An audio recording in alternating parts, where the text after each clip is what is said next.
CISAC, commune rurale de 2092 habitants, a le plaisir de vous accueillir pour le vernissage de cette exposition Paysages en mouvement. Ce soir, c'est la restitution d'une expérience collective qui a duré plusieurs mois sur notre territoire, coordonnée par la Ligue de l'enseignement de la Guérande. Nous sommes très honorés de recevoir dans notre commune Maxexou Echeverria et Sandy Vendôme. Ces deux artistes ont proposé aux enfants la découverte de leur environnement avec une approche nouvelle, voulue pour encourager la créativité. Ce projet fédère les énergies, suscite la curiosité, la soif d'apprendre des enfants, mais aussi des parents. Cette expérience demande à être renouvelée. Elle apporte à tous, d'une façon différente, la culture et la connaissance de notre territoire. Je pense que cette nouvelle façon d'enseigner, pour mieux connaître et comprendre notre environnement, doit faire partie de notre mission. Si nous voulons ajouter un maillon à la chaîne éducative des générations qui nous suivent. Comment se passe cette exposition ? À ce niveau-là, vous retrouverez les productions qui ont été faites avec Maïté Chou Echeverria et les 5 classes des écoles élémentaires.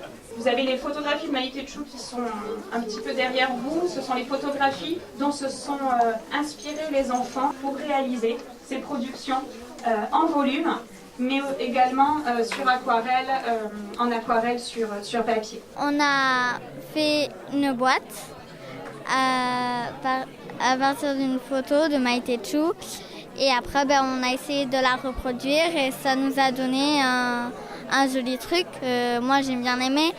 La seconde artiste qui est intervenue, donc Sandy Vendôme, là sur le centre de loisirs de la Garosse et également sur les bibliothèques. Et là, tout le travail a été fait autour de la découverte, la redécouverte de son environnement paysager sonore. Il y a une carte qui a été réalisée, donc d'après le travail de Sandy Vendôme. Donc vous retrouverez la communauté de communes en orange, des numéros qui montrent où ont eu lieu les ateliers extérieurs et à chaque numéro sont associés une bande son. Ça nous a aussi permis de travailler en sciences. Géographie, sciences, on a ouvert sur l'estuaire, les animaux qui vivent dans l'estuaire, voilà, de faire tout le lien entre la chaîne alimentaire. Alors voilà, ça nous a permis de partir des paysages du Médoc, ça nous a permis de retravailler en géographie tout ce qu'on peut voir dans le pays, dans le territoire médocain, tout ce qu'on peut vivre dans le territoire. Et après on est parti, on s'est envolé un petit peu après plus en France. Merci à mesdames Echeverria et Vendôme, mesdames les artisanes de cette expérience artistique. C'est un très très beau projet qui démontre effectivement que l'action départementale est là au plus près des territoires. C'est ce que l'on porte au quotidien, que l'on impulse. Donc c'est comment on est partenaire d'une envie, d'une action qui vient accompagner là des artistes, des élus, donc sur des choix bien particuliers, auprès des plus jeunes, mais pas que, puisqu'on a également touché des adultes sur les bibliothèques, médiathèques.